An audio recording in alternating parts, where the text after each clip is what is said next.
G'day, welcome back. I'd especially like to welcome my new subscribers, and I hope you enjoy the content on my channel. If you missed my last video, there's a link up there now. You can go and watch that first, then come back and watch this one. Now, I suggested in that video that I might either make a travelling steady for my lathe, but we've just had a couple of national public holidays here and nothing's open, and I haven't had a chance to get out and chase up a bit of material to do that. And I did say I had something I saw that intrigued me a little bit, and I wanted to see if it was at all possible. So, and something I don't have to do much of myself, and to be honest, a good thing, because I got touched the flu and I'm feeling a bit like death warmed up at the moment. So it'll give me time to get over that before I have to get into anything serious. So follow me over to the bench beside the mill over there. I'll have a look at what I want to do. Alrighty, so a couple of weeks ago when I was having my tool tidy up, I went looking for some 3D printed collet holders. And my collets used to live, all these collets used to live in a drawer down in my lathe, but I use them more in the mill.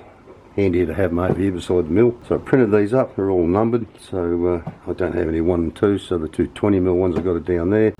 Don't think I have a 3 either at the moment. The 10 is still in the collet chuck. The 11 I don't have, and I could have done with one when I was making that drill bar the other day.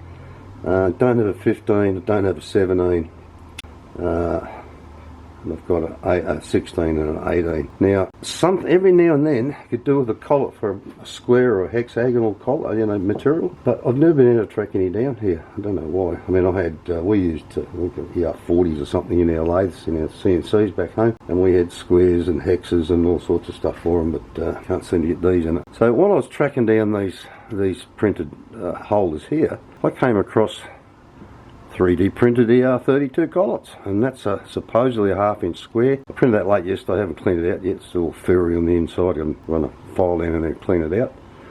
But for all the times that I want to use one, I'm wondering, will these things do the job? Now, they are a bit soft and a bit squishy, but I haven't tried one in a collet chuck yet, so let's do that. So I'll use my square one because the hexagonal ones are just bloody rubbish for some reason. Alright, so how well does this thing fit in a nut? Well, it just falls in there. It's like loose as.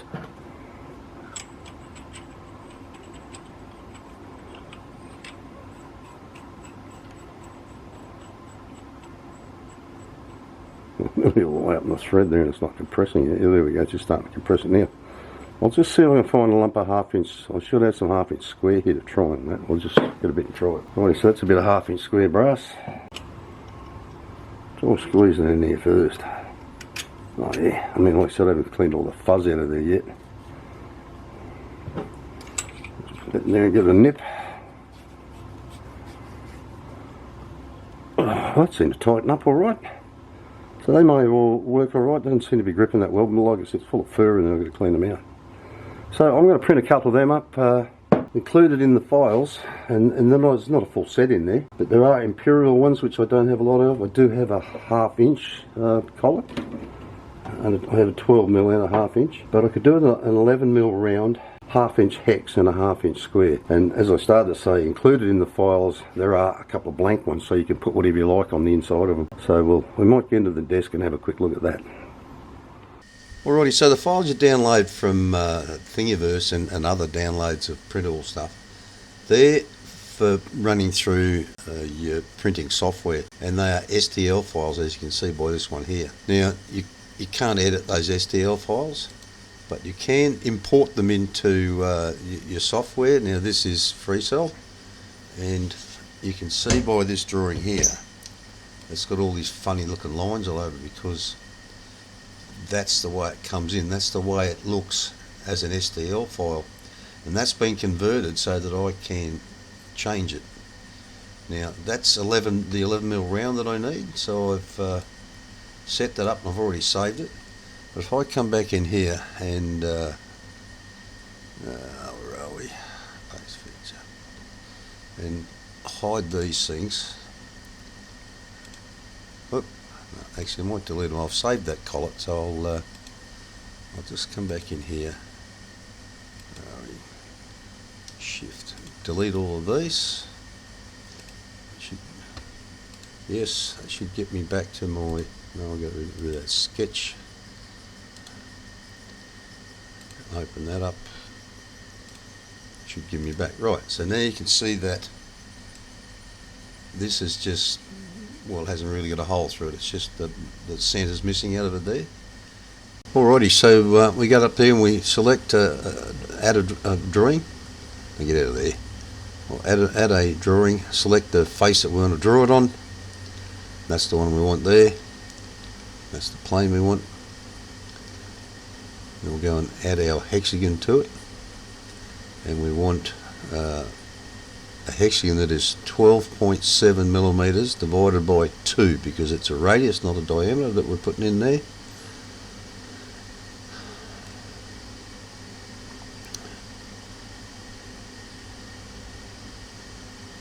And then we want to set it at 60 degrees to get it to line up with the slots.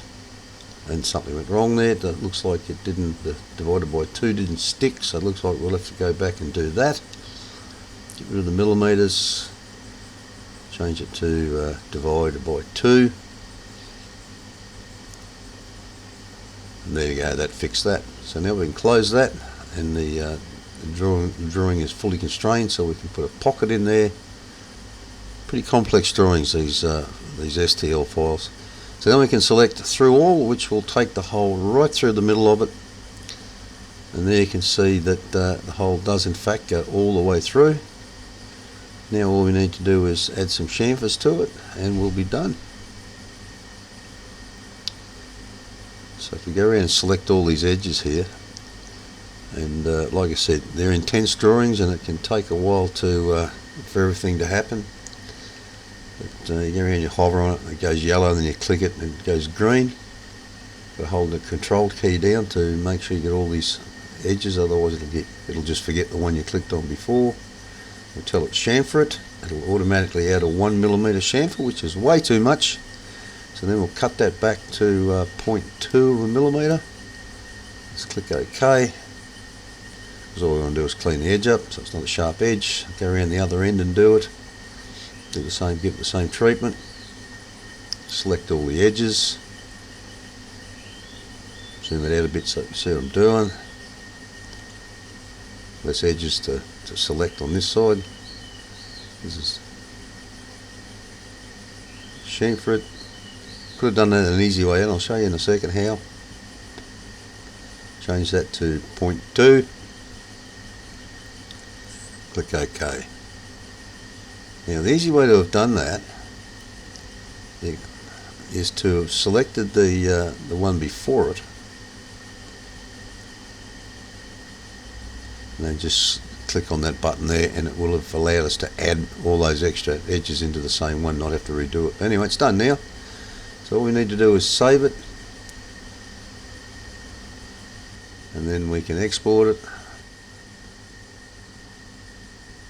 There it is up there. Yep, we'll take that. Yes, yes. Let's get on with it. Now we'll head over to the slicer and have a look in there.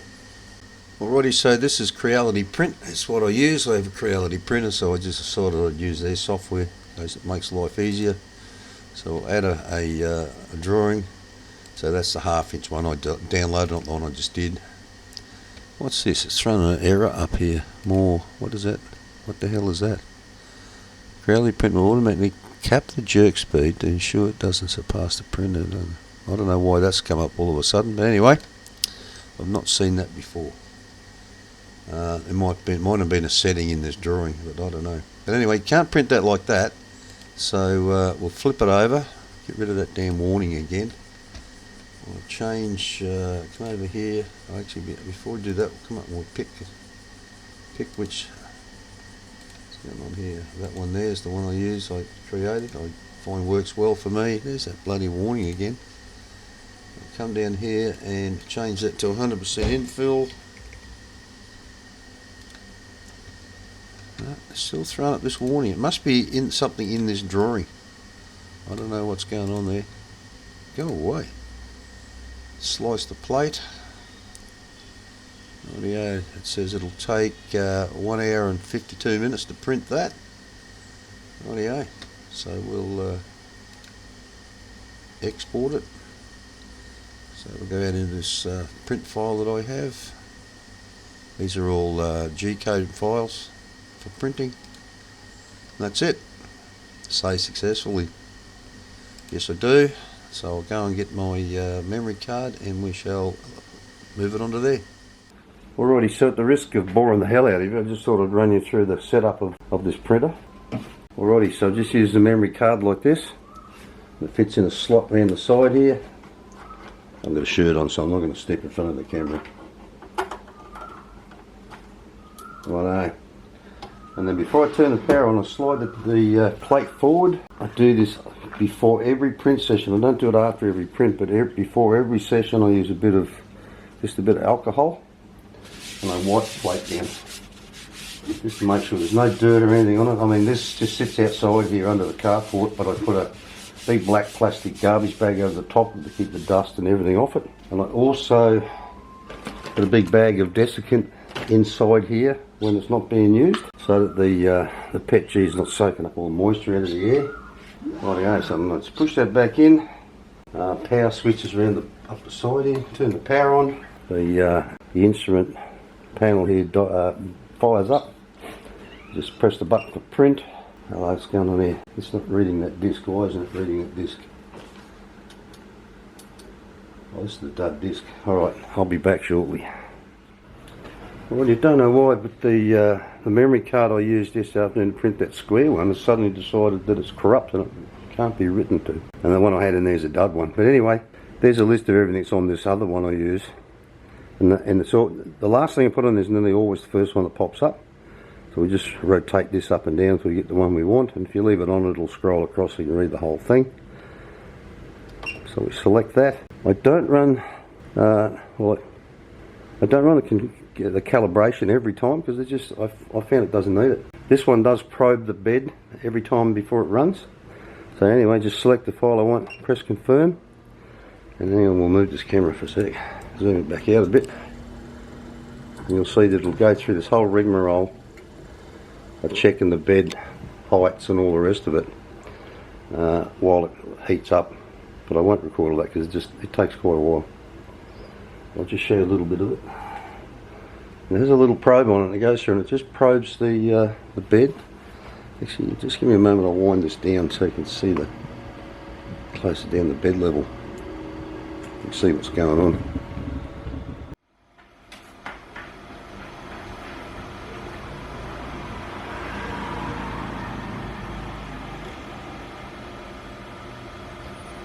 For some reason it hasn't probed the bed, I don't know why, but it's up to temperature, and it's just laid a little strip up the side there just to clear the head out before it starts printing.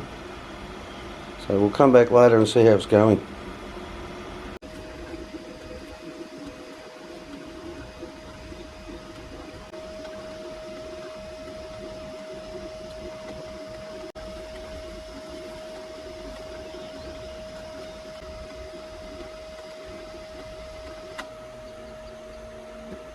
Alrighty, so now this plate has cooled down, this should just pop off like that, no problems at all. So there we have it, 1/2 inch hex. Getting a bit late in the day, so we'll have a look at that tomorrow and see how it is. Alrighty, so I don't have a bit of 1/2 inch hex to try on that collet I printed up the other day. But while you guys weren't looking, I got in and I finished off the replacement drawbar for the mill. So I decided I would print up the 11mm round. And I came out here in the early wee small hours this morning while it was still dark and started to print an 11mm collet. I did something I've never done before, and I've increased the size of the print by 5%, so it's set at 105%. And I started it and walked away from it, did something I don't normally do, never came back out to check on it. When I did come back out, that's what I found. It's just a mangled mess. And I think what's happened there is it didn't stick to the table. And it started moving around and created this jumbled bloody mess. So it's in the middle of printing another one. So I think the proof is in the using. So we're going to, I'm going to set it up in the mill. I need to remove this bit off the end here. I was going to do that first. Cut it off, face it off, and then cut the hex on here. But I decided that if this thing's going to slip and mangle, I don't want to mangle this whole part. So I'll just try milling it out here where it doesn't matter, or I can just cut it all off and then sort of do what I did last time, is shim up a steel collet. But that's what we're going to do once this thing is finished in about another half an hour or so. If you're like me and you don't live in your home country, but you want to access things but you're finding that they're geo-blocked, then you need either a VPN or a DNS proxy server. If you're finding the VPNs are just too slow, they slow everything down too much, then once again you need a DNS proxy server. Now I stream stuff from Australia, which is all geo-blocked. I've been using for years now Smart DNS Proxy, and it does a great job. No buffering issues, no problems. So even if you don't live outside your country, you want to access something that's not in your country but it's elsewhere, once again a DNS proxy servers to go. So have a look at Smart DNS Proxy, you'll find it's a great little thing. Link in the description. Alright, so the aim of increasing it by 5% was to try and make it fit better in the nuts, but I think 5% may have been a bit too much. It's a tight fit to get it in there, and then I had to put in a collet and clamp it up and run a drill down through it so I could get this into it. But it's all a bit too bloody tight now, I think, so I might end up having to print another one yet. Yeah, it's too tight, I can barely get it on there to tighten it up, so I think I'm going to have to revisit that. Maybe only printed it, say 102% or something like that, and I think I'll up the size of the hole in here. Back soon. Roll sound. Rolling. Sound production, take 2.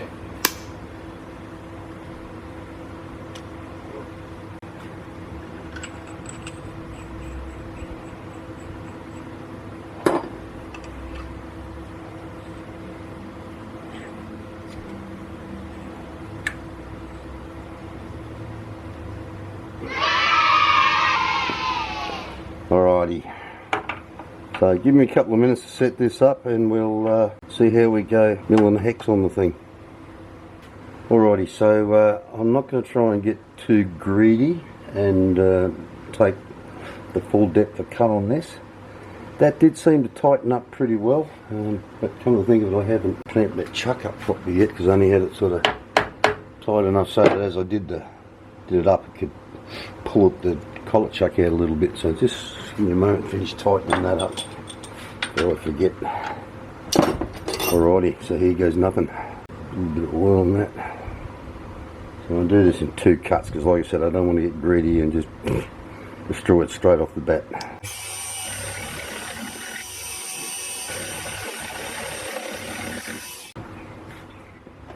Alrighty, so let's try and take a full depth cut. So here we go.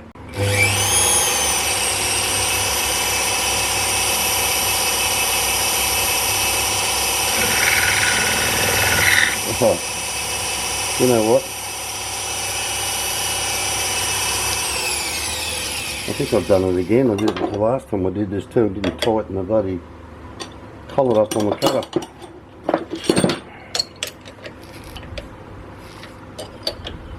It's tight. So what's going on? Why is that barely touching it? That's interesting. I'll run it across here and see what happens.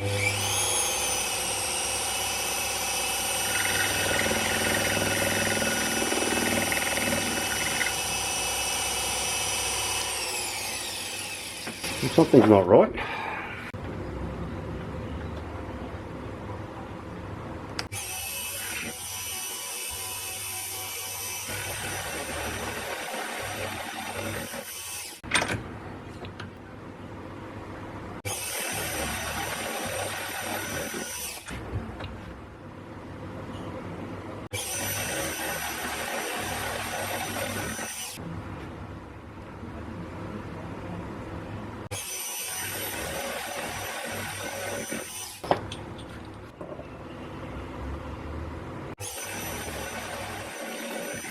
Alrighty, so even hanging way out there like that, because let's face it, it's a fair way out, no support under it, that held up pretty well. Let's see how we go fitting a socket on it. Pretty bloody nice actually. Alrighty, so I'd have to call that a raging success, because like I said, I tightened that up pretty tight. So if they can hang on to that, then it's probably about, you know, as much force as you're going to put on it really. I couldn't be bothered fitting up the collet chuck in the lathe just to try and see how they run, because I can assume they might not run very true in the lathe. But for doing things like this, looks like they do a pretty good job. So if you've enjoyed this little journey with me to see how these 3D printed collets hold up, then how about doing me a great big favour and smashing that like button, you know, it kind of helps me out. Alrighty, so thanks for watching, and I'll see you all next week for hopefully we'll make that travelling follow rest. So bye bye.